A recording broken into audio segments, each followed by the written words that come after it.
El presente videoprograma de neurología va a estar dedicado al estudio de la enfermedad de Parkinson. Vamos a dividir a este videoprograma en dos partes. La primera, referida al estudio de su diagnóstico y diagnóstico diferencial. La segunda, a la fisiopatología y al tratamiento. Estos videoprogramas están dirigidos al médico en general, no dedicados específicamente al especialista. Esta enfermedad fue descrita por primera vez en el año 1817 por James Parkinson, quien presentó 6 casos de esta enfermedad, denominándolo en ese momento parálisis agitante. De estos 6 casos que nombró Parkinson, 4 fueron vistos por él.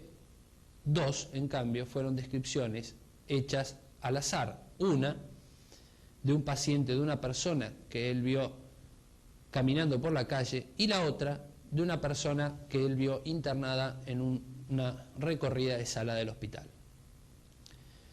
Posteriormente, a pesar de que ya Parkinson había hablado de ciertos trastornos especiales que ocurrían en esta enfermedad, fueron agregándole distintos autores nuevas características y redondeando, conformando lo que en la actualidad denominamos la enfermedad de Parkinson. Esta enfermedad, que si bien es la neurológicamente más atractiva de las enfermedades, puesto que presenta la posibilidad de ser tratada desde su causa etiológica, también es una enfermedad que afecta a todo el resto del organismo y compromete seriamente la vida del paciente y su relación con el medio que lo rodea. Para hablar del diagnóstico de la enfermedad de Parkinson, tenemos que pensar principalmente en los 3 signos principales de la enfermedad. Estos 3 signos principales fueron los descritos inicialmente por Parkinson, que son el temblor, la rigidez y la hipoquinesia. ¿A qué nos referimos cuando hablamos del temblor? El temblor es una alternancia rítmica entre 2 posiciones. Los temblores tienen muchas clasificaciones y normalmente en la práctica semiológica diaria los diferenciamos en 3 tipos principales, que son temblor de reposo, temblor de actitud y temblor de intención. El temblor de reposo, que es típico de la enfermedad de Parkinson, como su nombre lo indica, está presente cuando el paciente está tranquilo. Es un temblor de amplitud de gran amplitud, entre 7 a 8 ciclos por segundo. Es el denominado temblor de contar monedas o de liar cigarrillos. Esto puede ser cierto en ciertas etapas iniciales de la enfermedad. En etapas posteriores, este temblor va aumentando de intensidad y se va transformando en un temblor de actitud y posteriormente en un temblor también de acción. Es decir, que el temblor tiene una etapa, tiene una forma evolutiva en la enfermedad de Parkinson. Cuando hablamos de rigidez, nos estamos refiriendo fundamentalmente a las deformidades posturales que tiene el paciente parkinsoniano. Estas deformidades posturales llevan a la formación de la denominada mano parkinsoniana, que es parecida, semejante a la mano de la artritis reumatoidea. Esta rigidez también puede condicionar que en muchos pacientes haya problemas en el hombro y haya un hombro congelado por la rigidez que presenta. Esta rigidez es la condicionante también de la postura del paciente parkinsoniano, una postura en la cual hay flexiones segmentarias. Estas flexiones segmentarias afectan a la cabeza, al tronco, a los miembros superiores y a los miembros inferiores. Por último, y dentro de los signos principales de la enfermedad de Parkinson, en la acinesia o hipoquinesia primaria.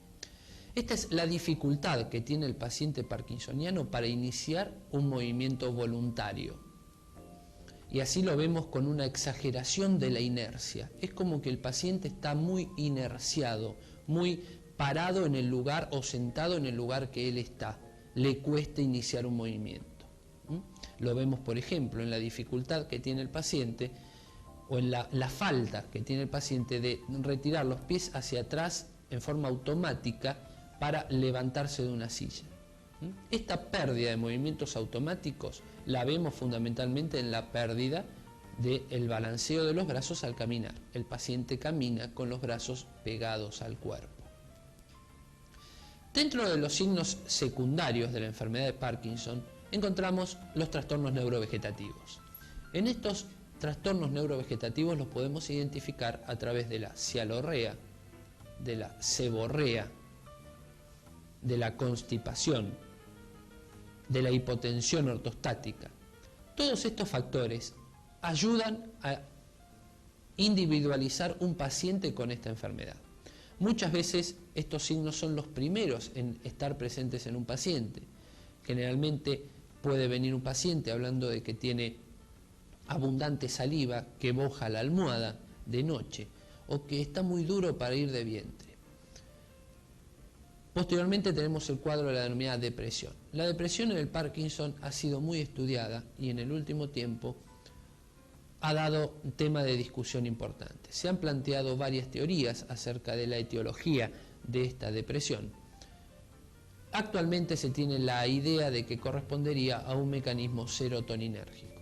Pero esta depresión es importante porque muchos pacientes comienzan con un estado depresivo y entonces no es que están haciendo una depresión, sino que fundamentalmente van a terminar desarrollando una enfermedad de Parkinson. Y por último tenemos la denominada bradipsiquia. Esta bradipsiquia ya fue vista por James Parkinson cuando hizo el diagnóstico, cuando hizo la descripción de la enfermedad. Posteriormente se fue estudiando cada vez más hasta llegar a la actualidad en donde el paciente parkinsoniano pareciera tener trastornos psíquicos semejantes al que tiene un paciente frontalizado, como si hubiera lesiones del frontal derecho.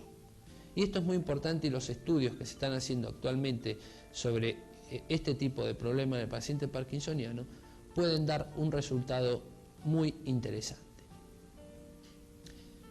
Vamos a hablar ahora de la clasificación de la enfermedad de Parkinson. En rasgos generales la clasificamos en dos grupos importantes. El grupo de los enfermos con enfermedad de Parkinson primaria y el grupo de enfermos con enfermedad de Parkinson secundaria. La enfermedad de Parkinson primaria es aquella que está referida específicamente a la lesión del sistema estrionígrico y a la disminución de dopamina en este sistema, y que no se reconoce una causa etiológica precisa. El secundarismo, en cambio, son aquellas enfermedades o circunstancias en las cuales se puede identificar un agente etiológico. Así vamos a ver que la enfermedad de Parkinson puede estar asociada a otras enfermedades neurológicas, como por ejemplo las atrofias olivopontocerebelosas, la enfermedad de Shay-Drager, la parálisis de la mirada vertical o síndrome de Still-Richardson-Ossesky, que conforman el denominado Parkinsonismo plus. Es decir, enfermedad de Parkinson más algo más. Podemos verlas también en el denominado Parkinsonismo postencefalítico. La descripción de este Parkinsonismo postencefalítico corresponde al año 1914-1915, cuando hubo una gran epidemia de gripe en Europa. Esta epidemia de gripe determinó la aparición posteriormente de un cuadro semejante al Parkinson primario, pero en el cual aparte se presentaban una serie de crisis oculógiras, que es el diagnóstico diferencial con respecto al Parkinson primario. En cuanto a otros parkinsonismos secundarios, vamos a encontrar el denominado parkinsonismo vascular.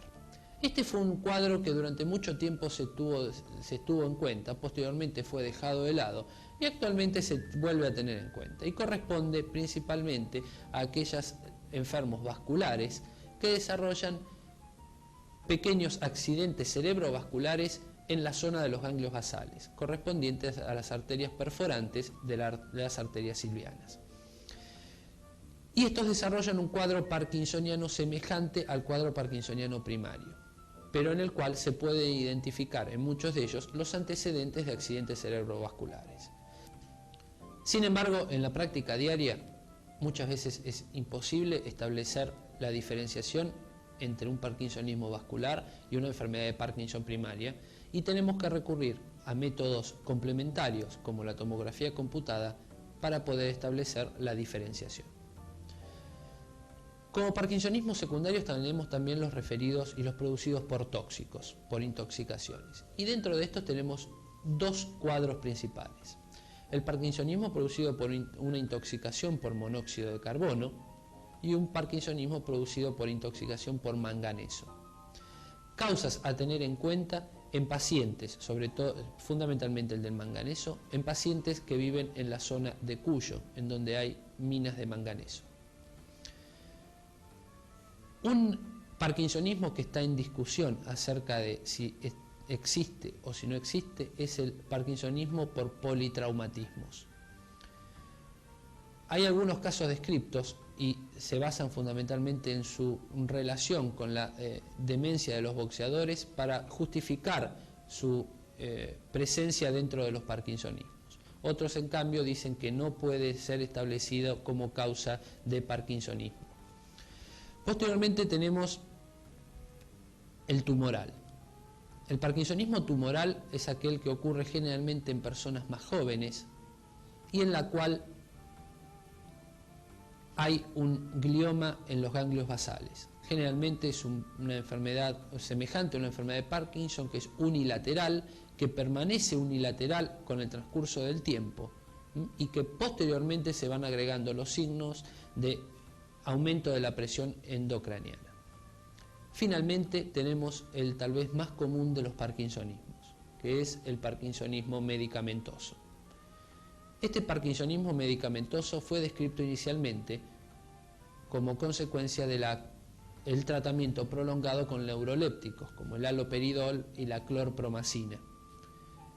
Esto es cierto, pero actualmente se han agregado nuevas drogas que pueden producir parkinsonismos secundarios. Entre ellas, dos drogas, o tres drogas mejor dicho, que son de práctica y de uso diario entre los médicos. Una de ellas es la amiodarona, que aparte de describir y de producir síndromes de tipo extrapiramidal, produce las opacidades corneales y síndromes polineuropáticos muy importantes. Y por último, lo que los neurólogos solemos llamar el pan de los ancianos, que son la sinaricina y la flunaricina. Ambas pueden producir o bien desencadenar un síndrome parkinsoniano, en las cuales muchas veces el retiro de la medicación no conlleva a una mejoría del paciente. Es decir, que no sabemos si en realidad produce una enfermedad de Parkinson o si gatilla una enfermedad de Parkinson latente. ¿Qué podemos decir acerca de las características epidemiológicas de esta enfermedad? Es una enfermedad que se presenta con mayor frecuencia entre los 55 años, con un desvío estándar de más o menos 5 años. Es levemente más frecuente en los hombres que en las mujeres, en proporción de 3 a 2. Y tiene una incidencia en la población de alrededor del 2 por 1000.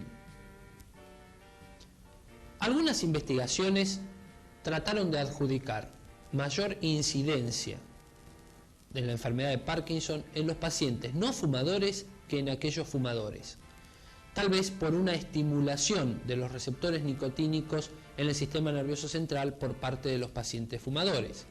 Sin embargo, estudios posteriores adjudican este hallazgo a la personalidad premórbida de los pacientes no fumadores. A continuación, vamos a ver una serie de pacientes identificando inicialmente cada uno de los signos de la enfermedad y posteriormente a cada paciente en un estadio distinto de la enfermedad de Parkinson a través de la escala de Hoehn y Yahr. Vamos a identificar de los 5 estadios de esta escala, 3 que son los más frecuentes de aparición en el consultorio de un médico.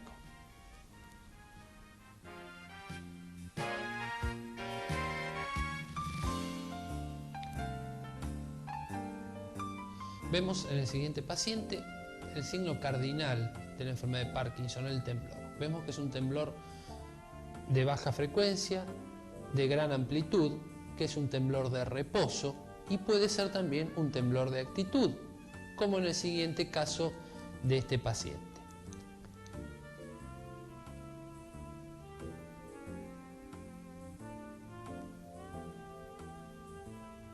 En este paciente, por lo tanto, vemos también que el temblor toma miembro inferior y miembro superior. El temblor del paciente parkinsoniano no tiene por qué limitarse solamente a los miembros superiores. Puede afectar también a miembros inferiores y a todo un hemicuerpo. La rigidez es una de las formas de hipertonía que existe en el ser humano. La otra forma de hipertonía es la espasticidad. Esta rigidez, que es típico de signos extrapiramidales, lo vemos a continuación en el signo de negro, que se evalúa al tomar la rueda dentada en la articulación del codo, extendiendo y flexionando el antebrazo. Vemos a continuación el signo de Noika y cómo el paciente que no tiene rigidez cuando no mueve el otro brazo, al moverlo comienza con los signos de entorpecimiento de la articulación de la muñeca. Lo vemos tanto del lado derecho como del lado izquierdo. Y es importante tener en cuenta que se debe realizar con un movimiento voluntario por parte del paciente. La hipomimia ha sido caratulada como una de las formas de rigidez. Y en el siguiente paciente vemos cómo hay una ausencia de movimientos faciales y una disminución en el parpadeo. Es la denominada facies de jugador de póker, acompañado por un aumento de la seborrea. La hipoquinesia es la pobreza de movimientos voluntarios que tiene el paciente y la disminución de los movimientos automáticos. En el siguiente paciente vemos cómo esta pobreza de movimientos automáticos se traduce en una falta de balanceo de los brazos.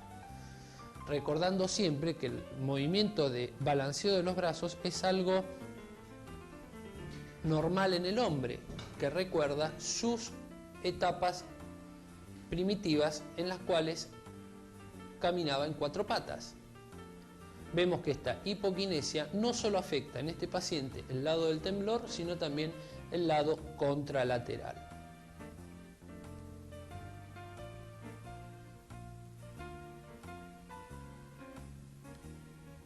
En el siguiente paciente vemos fundamentalmente una disminución de movimiento del balanceo del brazo en el lado del temblor. Es más localizada la hipoquinesia. Vemos el brazo izquierdo del paciente como no se mueve al caminar y es el que más tiembla.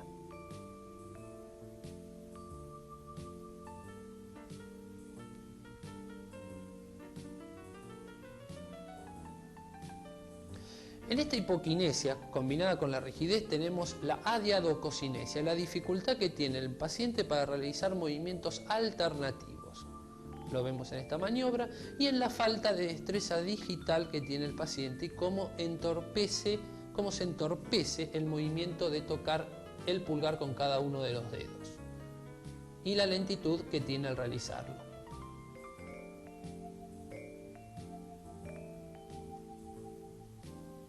La bradipsiquia. Como habíamos dicho, la bradipsiquia corresponde a lesiones semejantes a la del lóbulo frontal derecho.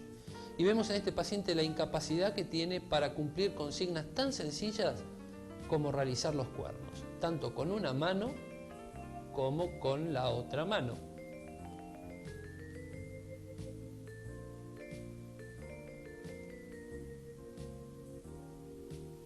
El reflejo postural es algo que se afecta bastante tempranamente en la enfermedad de Parkinson.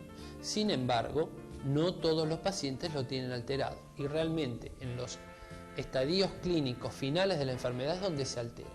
Sin embargo, vemos en este paciente cómo hay unas oscilaciones al ser empujado levemente por el examinador.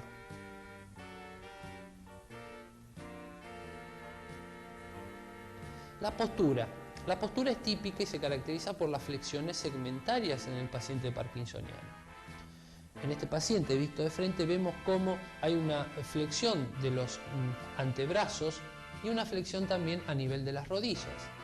Vamos a verlo ahora de perfil, en donde la flexión se hace más evidente a nivel de las rodillas, a nivel de los antebrazos.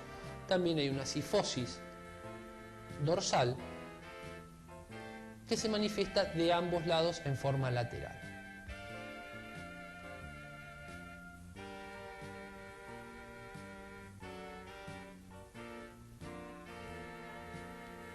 Reflejos primitivos. De estos, los que comúnmente se explora es el denominado palmo mantoniano o reflejo de Marinesco. Al estimular raspando la palma de la mano, vamos a ver la contractura de la piel del mentón.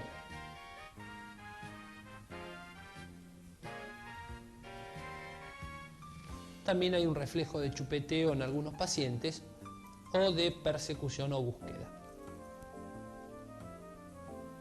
A continuación vamos a ver el estadio número 1 de la escala de Hoehn y Yahr. El siguiente paciente vamos a ver como lo que predomina es un leve temblor y una hipoquinesia moderada en sus movimientos que afectan al brazo predominantemente tembloroso y una hipomimia marcada. Vemos que la marcha está bastante respetada, es a pasos amplios, tiene facilidad también para darse vuelta, no trastabilla. Vemos ahora el temblor, que aparentemente antes era más marcado del lado izquierdo, ahora se manifiesta más del lado derecho, pero es de muy baja amplitud y de muy baja frecuencia. Ese es un temblor que aparece y que desaparece. La rigidez está presente fundamentalmente en las maniobras de activación, es decir, que está presente el signo de Neuka. Vemos la dificultad en la flexión y extensión de la muñeca. Los reflejos osteotendinosos normalmente se dice que los pacientes parkinsonianos los tienen vivos y eso lo comprobamos en este paciente. Los reflejos bicipitales bilaterales están vivos y son simétricos.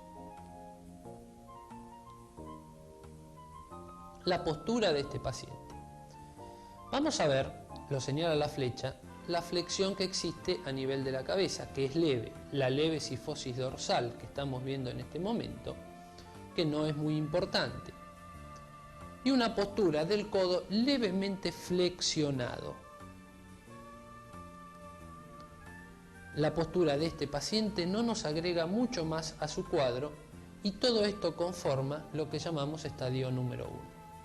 En el segundo estadio de Hoehn y Yahr vamos a ver dos pacientes. El primero de ellos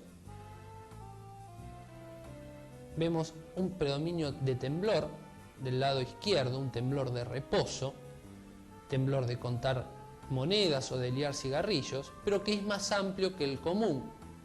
Toma toda la mano, es decir, que ha evolucionado desde un temblor que afectaba solo al dedo pulgar a un temblor que afecta a casi toda la mano, y de un temblor de reposo a un temblor postural. A continuación vemos la marcha. La marcha es a pasos cortos, tiene cierta dificultad para darse vuelta, y vemos la hipoquinesia, la falta de movimiento de balanceo de los brazos al caminar.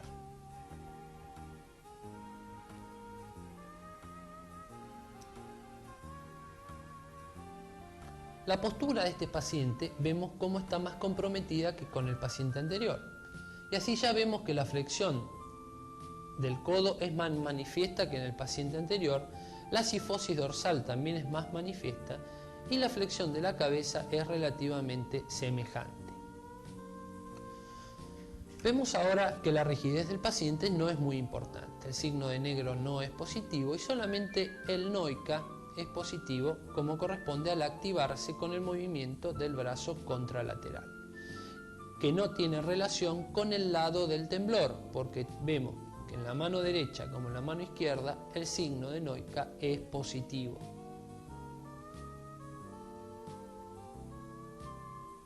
Vemos ahora ciertos trastornos en la mirada vertical. Vemos como el paciente no lleva los ojos bien hacia arriba y arruga la frente.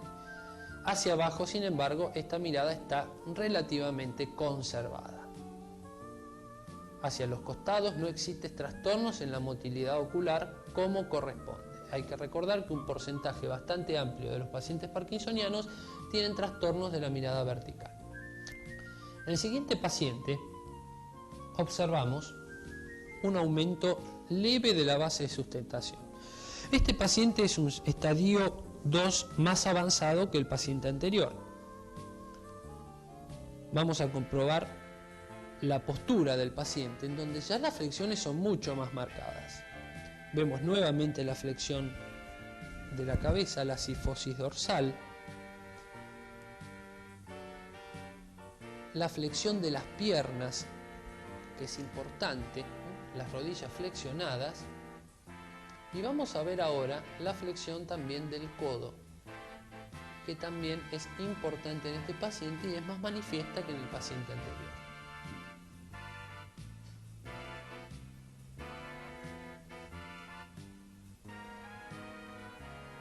Vemos ahora trastornos en la motilidad ocular que son relativamente semejantes, aunque un poquito más comprometida la mirada vertical, como veremos a continuación. Nuevamente el paciente, para mirar para abajo pareciera llevar bien los globos oculares, y al mirar para arriba necesita arrugar la frente para poder mirar el objeto que se desplaza.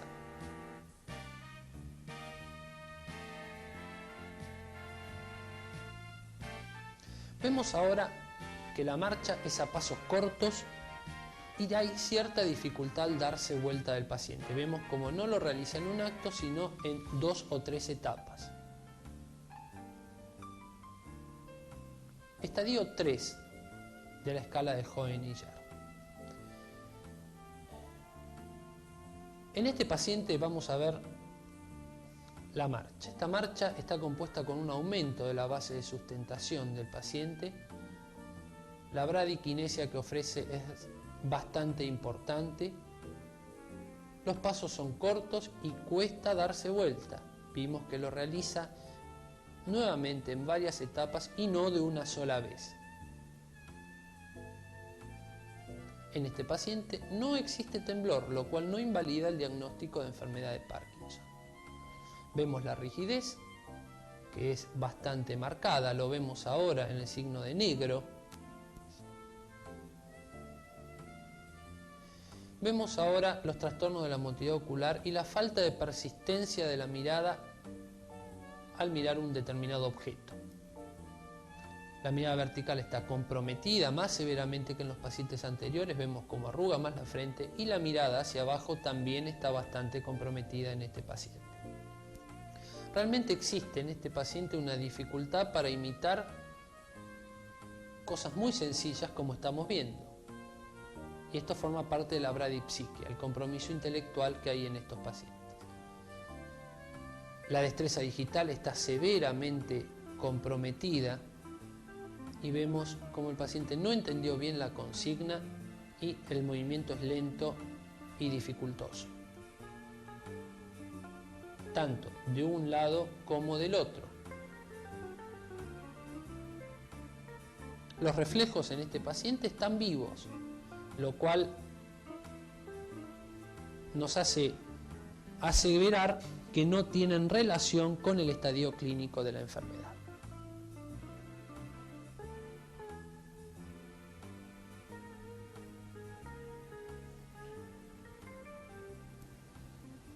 En este video programa de neurología referido a la enfermedad de Parkinson, hemos visto los signos clínicos más importantes y los estadios evolutivos de la enfermedad más frecuentes que el médico puede hallar en su consultorio. En el próximo video programa de neurología nos referiremos a la fisiopatología y al tratamiento de la enfermedad de Parkinson.